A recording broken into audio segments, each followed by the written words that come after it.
ధ్యాయతో విషయాన్ పుంసః సంగస్తేషూపజాయతే సంగాత్ సంజాయతే కామః కామాత్ క్రోధోభిజాయతే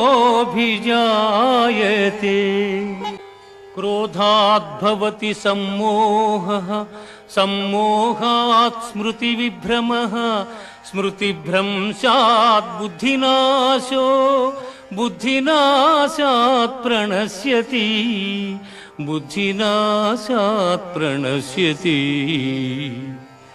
విషయవాంఛలను గూర్చి సదా మననము చేయువానికి వాని యందు అనురాగమధికమై అది కామముగా మారి చివరకు క్రోధమగును. క్రోధము వలన అవివేకము కలుగును. దీని వలన జ్ఞాపక శక్తి నశించి దాని ఫలితముగా మనుజుడు బుద్ధిని కోల్పోయి చివరకు అధోగతి చెందును.